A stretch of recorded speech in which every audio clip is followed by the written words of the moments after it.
আসসালামু আলাইকুম রহমতুল্লাহ। সম্মানিত ভিউয়ার্স, আশা করি ভালো আছেন। আমাদের ইতিপূর্বে মাইক্রোসফট অফিস ম্যানেজমেন্ট কোর্সের 3টি পার্ট আলোচনা হয়েছে। আজকে আমাদের চতুর্থ পার্ট আলোচনা হবে। চতুর্থ পার্টে আমরা ইনসার্ট ট্যাবে কীভাবে বিভিন্ন প্রকার গাণিতিক সূত্র লিখব সেটা দেখাবো এবং সিম্বলের ব্যবহার দেখাবো। তাহলে চলুন আমরা দেরি না করে কাজ শুরু করি। তবে সবার প্রতি একটা রিকোয়েস্ট থাকবে, দয়া করে চ্যানেলটি সাবস্ক্রাইব করে রাখবেন। তাহলে আমি এমএস ওয়ার্ড এন্টার করলাম। এন্টার করার পর আমি পেজটা একটু বড় করলাম। দেন হচ্ছে ইনসার্ট ট্যাবে আসলাম। ইনসার্ট ট্যাবে আসার পর এদিকে দেখা যাচ্ছে একটা অবজেক্টে ক্লিক করে মাইক্রোসফট ইকুয়েশন 3.0 এটা ক্লিক করব। দেন ওকে দিব। তাহলে এইরকম একটা বক্স আসবে, সাথে এইরকম একটা ট্যাব বলেন বা মানে একটা ডায়ালগ আসবে, যেটাতে সবগুলো গাণিতিক চিহ্ন এবং ভগ্নাংশ লেখা, তারপরে এই বৈজ্ঞানিক সূত্র লেখার প্রয়োজনীয় যতগুলো চিহ্ন প্রতীক রয়েছে সবগুলো এখানে আছে। এখান থেকে আমরা এগুলো ব্যবহার করব। আমি প্রথমে দেখাবো ভগ্নাংশ লেখার জন্য। ভগ্নাংশের জন্য আমি ইকুয়েশন বক্স থেকে এটাতে আসবো। এটাতে এসে এখানে দেখেন সবগুলো আছে। রুট ওভার কীভাবে লিখতে হয়, তারপরে এই অবলিক দিয়ে, তারপরে এটা হচ্ছে ভগ্নাংশ। এখানে ক্লিক করলাম, তাহলে এটা আসছে। আমি উপরে 1 দিলাম, তারপরে এর চিহ্ন দিয়ে নিচে গেলাম 2 দিলাম, তাহলে এটা হাফ হয়ে গেছে, 2/1। অথবা আরেকটা যদি দেখাই, এই যে যখন এরকম লিখতে হবে তখন এটাও হাফ। অথবা যদি দেখাই রুট ওভার দিয়ে কীভাবে লিখতে হবে, এই যে। অথবা যদি বলি এই যে 18 লিখলাম, তারপরে এদিকে মনে করেন কিউব দিলাম, তাহলে এই যে বর্গ কিউবের এটাও হলো। তারপরে এগুলো হচ্ছে ব্র্যাকেটের লেখা কোশ্চেনে। এখানে সবগুলো গাণিতিক চিহ্ন আছে, আপনাদের যেটা যখন প্রয়োজন হয়। তো যদি এরকম কিছু লেখা থাকে, যেমন যে এদিকে মনে করেন আমি এক্স লিখলাম, এক্সের পাওয়ার হিসেবে মনে করেন 2 দিলাম, আবার নিচের সংখ্যা হিসেবে 3 দিলাম, এই যে এটা এভাবে। অথবা আমি যদি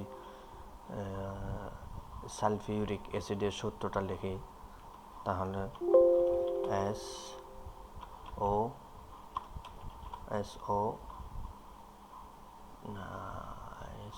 H2SO4, তাহলে H2, এই যে H এর নিচে 2 হবে, এই 2টা আমি এইখান থেকে দিব 2।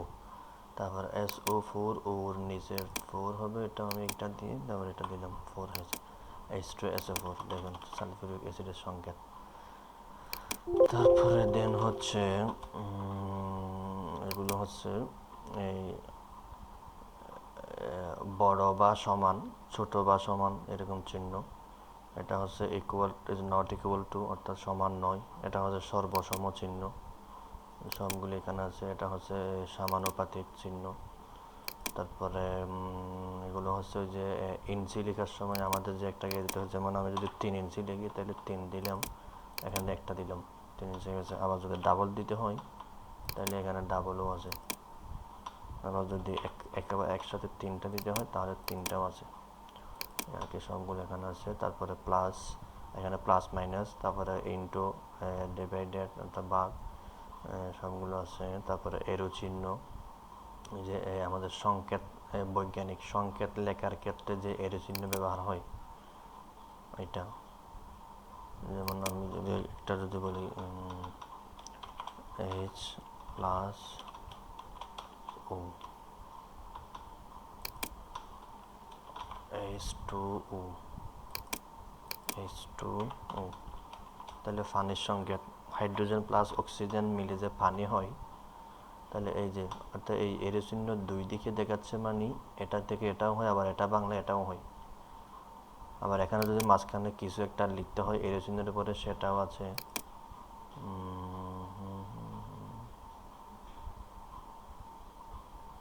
এটা কোথায়? এই যে দেখেন, মনে করেন এখানে লেখা যাবে, ধরুন হিট দিলাম আমি, হিট অর্থাৎ তাপ আর কি, এভাবে। দেন হচ্ছে এখানে আছে, সুতরাং যেহেতু চিহ্নগুলো আছে এখানে। তারপরে এখানে এলিমেন্ট 9 এগুলো আছে। তারপরে এখানে আছে আপনার কোণ, লম্ব, তারপরে সমষ্টিক, ফাই, ত্রিভুজ, আলফা, গামা সব এখানে আছে। এটা হচ্ছে আলফা, বিটা, তারপরে যে দেখেন গামা, ফাই, ওম, থিটা, সবগুলো আছে এখানে, ওম। আবার এখানে দেখেন ত্রিভুজ, এটা হচ্ছে রোধ, ওই যে বৈদ্যুতিক রোধের সংকেত ওহম, এটা। সবগুলো এখান থেকে যখন যেটা প্রয়োজন হয় সেটা এখান থেকে দিতে পারবি, এই আর কি। হ্যাঁ, এবার আরেকটা বিষয় দেখায়, এখানে হচ্ছে যে মনে করেন এই যে বর্ণাংশ, এটা তো আমাকে লিখতে হবে ধরেন বাংলায়। তখন আমাকে কী করতে হবে, যে এখানে স্টাইলে যাব, এখানে সাইজও দেওয়া যায় এবং স্টাইলে গিয়ে ফন্ট নেম দেওয়া যায়। আমি ধরেন সাইজে গিয়ে দিলাম, সাইজে ক্লিক করার পর সাইজ, তারপরে আদারে গিয়ে এখানে 12 আছে, ধরেন আমি 14 দিলাম, একটু বড় হয়েছে। তারপরে স্টাইলে গিয়ে আমি ভাষা চেঞ্জ করতে হবে, স্টাইল, তারপর আদার, এগুলো হচ্ছে সবগুলো ফন্ট নেম। আমি এখান থেকে ছোটনি এমজে সিলেক্ট করব, বাংলার জন্য ছোটনি এমজে দিতে হয়, এই জন্য ছোটনি এমজে সিলেক্ট করব, ছোটনি এমজে, এই যে ওকে দিলাম, দেখেন বাংলা হয়ে গেছে। তাহলে এই হচ্ছে সূত্র লেখার নিয়ম। এবার এটা ক্লোজ করে দিতে পারবো। তাহলে মনে করেন এটা বাইরে ক্লিক করলে এটা এরকম দেখাবে। আবার যদি এডিট করতে হয় তাহলে এখানে ডাবল ক্লিক করে এডিট করা যাবে, আবার বাইরে ক্লিক করলে হয়ে যাবে। অবজেক্টের এইটুকুই। তারপরে এখন দেখাবো সিম্বল থেকে কি ইউজ করা যায় দেখেন। মোর সিম্বলে ক্লিক করলাম, আমি এখানে নর্মাল টেক্সট দিই, নর্মাল টেক্সট। আমি এখানে আরবি ইউজ করি, এই জন্য আরবি আসছে। তো এখানে সিম্বল সবগুলো আছে, প্রয়োজন যেটা হয় আর কি, এগুলো এখানে পাবেন সবগুলো। বড় করে দেখাই একদম, যে সবগুলো এখানে আছে। এখানে আরবি সংখ্যা এমনি এখান থেকে নিতে হয় আর কি, আরবি সংখ্যা। তারপরে এটা যদি আরও কিছু লাগে, এখানে থেকে ওই যে ফন্ট থেকে চেঞ্জ করা যায়। আরও বিভিন্ন প্রকার আছে, যেগুলো যখন যেটা প্রয়োজন হয় সেটা এখান থেকে নিতে হবে আর কি। এই হচ্ছে এই সিম্বলের ব্যবহার। তো এটা নিতে হয় কেমনে দেখি। ধরেন আমি এখানে একটা এই মনে করেন গুণ চিহ্ন দিব, তাহলে এই যে গুণ চিহ্নতে ক্লিক করে অ্যান্সার দিতে হবে, অথবা ডাবল ক্লিক করলেও চলে আসবে, অথবা আমি যদি একটা টিক চিহ্ন দিতে চাই, এই যে ডাবল ক্লিক করছি চলে আসছে আর কি, এইভাবে। যেমন এটা অবশ্য কিবোর্ডেও আছে, তারপরে এখানেও দিয়েছে আর কি। এই হচ্ছে ইনসার্ট ট্যাবের ব্যবহার, সূত্র লেখার নিয়ম। এখন আমি যদি একটা প্র্যাকটিক্যালি দেখাই, একেবারে মনে করেন রোড ওভার দিয়ে লিখি,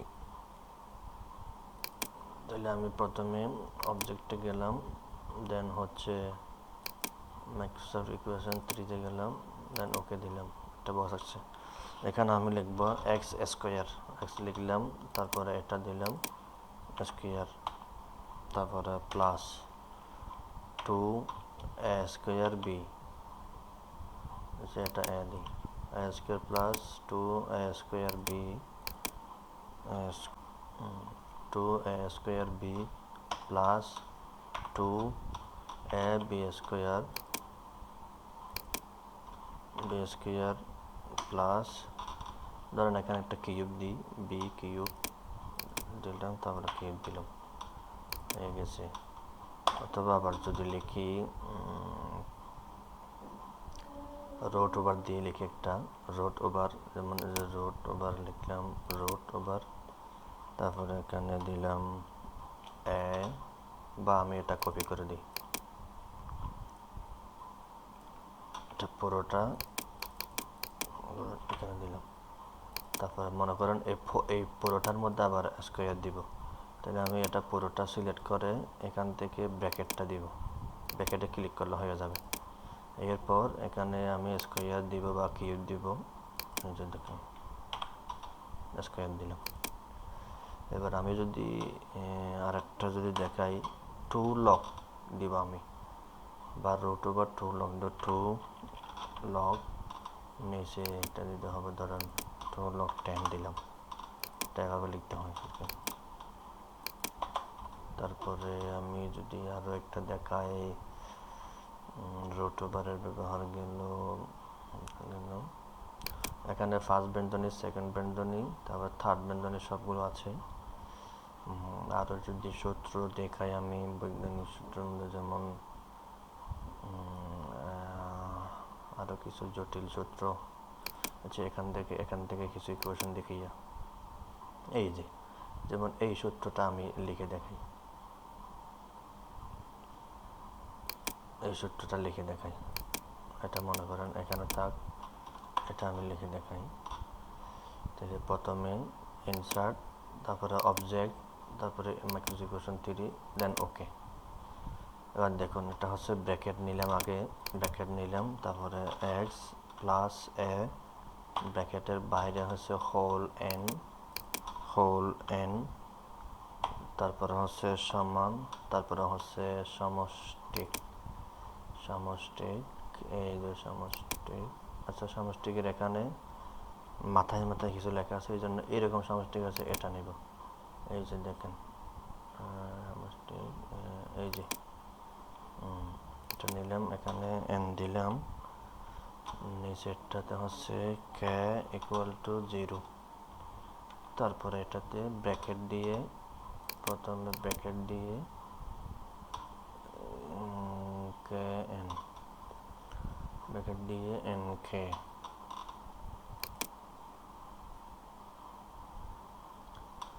ব্র্যাকেটের ভিতরে দুইটা লেখা কই,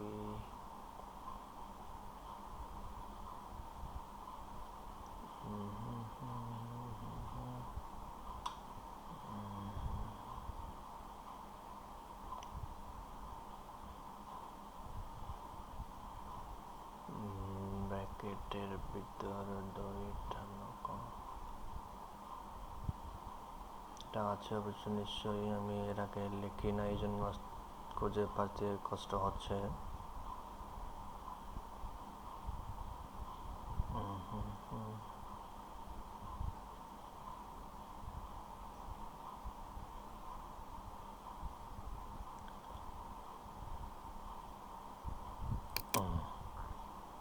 পাইছি, তারপরে কে,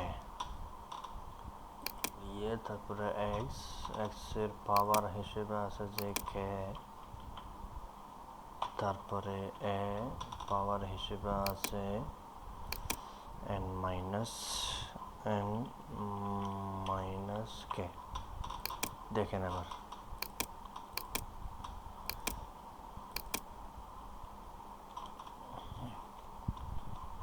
এটার সাথে এটা মিলছে কিনা দেখেন, বরাবর হবো। X plus A whole N equal to সমষ্টিক চিহ্ন, উপরে এন, নিচে কে ইকুয়াল টু 0, এখানে এন কে চলে আসছে। এইভাবে সূত্র লিখতে হয় আর কি। আমার এটা গেল। এখন আমি আজকে এটার সাথে আরেকটা বিষয় দেখাই, যেহেতু ভিডিওটা খুব শর্ট। একটা বিষয় কি দেখাতে পারি, হোম ট্যাবে সব দেখাইছি, ইনসার্ট ট্যাবে খবর পেজের কিছু ডিজাইন আছে এখানে, কভার পেজ। যেমন আমাদের বিভিন্ন থিসিস, টার্ম পেপার বা কোনো বইটা লিখতে গেলে যে কভার পেজ দিতে হয়, এই কভার পেজের যে ডিজাইন আছে এখান থেকে আপনি চাহিদা মতো যে কোনো একটা নিতে পারবেন। ধরুন আমি এটা নিলাম, তাহলে এটা কভার পেজ হয়ে গেছে। এখানে আমার যা ইচ্ছা তা যা প্রয়োজন আর কি তা দিতে হবে। তারপর আমি হোম ট্যাবে গিয়ে সাইজটা দিলাম, ভাষা সিলেক্ট করলাম, ধরেন দিলাম ফয়সাল ইসলাম ট্যাগ, তারপরে টাইপ ডকুমেন্ট টাইটেল, ধরেন একটা term paper, pick the date, সেখানে ধরেন ডেট দেন 12/10/2024, এখানে ইয়ার দেন 2026 সালে আসছে। তারপরে type the abstract of the document here, the abstract is typically a short summary, আচ্ছা একটা সামারি দিতে হবে। তারপরে টাইপ দ্য ডকুমেন্ট সাবটাইটেল, ডকুমেন্টের আর একটা টাইটেল বলতে শিরোনাম যেটা হবে আর কি ডকুমেন্টের। ধরেন এই ডক্টর ইউনুস দিলাম আমি, মনে করেন ডক্টর ইউনুসকে নিয়ে লেখা হবে। তারপরে এখানে একটা সংক্ষিপ্ত পরিচিতি বা ওই প্রারম্ভিকের মতো একটা লেখা, ধরেন এটা থাকছে এভাবে আর কি। তাহলে আমি যদি এটা প্রিন্ট প্রিভিউ দেখি, এটা এরকম দেখাবে। এটা হচ্ছে এই, আর হ্যাঁ প্রিন্ট প্রিভিউ দেখার জন্য Ctrl+F2 দিলে প্রিন্ট প্রিভিউ দেখাবে। Ctrl+F2 print preview. আজকে তাহলে এখানে আরও কিছু শর্টকাট কি বলে ফেলি। প্রিন্ট প্রিভিউ Ctrl+F2, তারপরে হচ্ছে F7। যেমন আমি এভাবে দেখাই, ধরেন গোট, আমি লিখতেছি গোট কিন্তু এটা বানান ভুল, এটার জন্য আমি F7-এ ক্লিক করলে আমাকে বানানটা সঠিক করে দেখাবে। কেন ইউনুস, আচ্ছা প্রত্যেক ব্যক্তির নাম সবসময় কম্পিউটারে ভুল দেখায়, এই জন্য আমি এটা ইগনোর দিলাম। আচ্ছা এই গোটটা সঠিক দেখাচ্ছে কেন, আমি যদি দিই হচ্ছে ধরেন ডিসেম্বর, এখন তো ভুল হয়েছে। তাহলে এটাতে F7 ক্লিক করলে দেখেন ডিসেম্বর সঠিক যেটা আছে এটা এখানে উপর দেখাবে। তখন আমি এই যেটা ক্লিক আছে দেন চেঞ্জে দেব, অটোমেটিক কাজ হয়ে যাবে। অর্থাৎ আমাদের যদি লেখার ক্ষেত্রে কোনো বানান ভুল থাকে তাহলে আমরা F7 দিয়ে, আমি এখানে আর কয়েকটা লিখি, ধরেন এটা দিলাম, তারপরে সেপ্টেম্বর, অক্টোবর, এটা 3টা লিখলাম। মনে করেন আমার কোনটা বানান কি আমার জানা নেই, অবশ্যই এখানে বানানোর ক্ষেত্রে যদি ভুল হয় নিচে লাল দাগ আসবে, লাল একটা আন্ডারলাইন হয়ে যাবে। তো যেহেতু জানা নেই তখন আমি F7 ওখানে ক্লিক করার পর F7 দিব, দেন আমি একটা চেঞ্জ দিয়ে আসবো, এটাও চেঞ্জ দিয়ে আসবো, এটা চেঞ্জ দিয়ে আসবো। ওকে, দেখেন অটোমেটিক ঠিক হয়ে গেছে। এই হচ্ছে আজকের সংক্ষিপ্ত পার্ট 4-এ সংক্ষিপ্ত আলোচনা। তো আপনারা ভালো থাকবেন এবং চ্যানেলটি সাবস্ক্রাইব করে রাখবেন।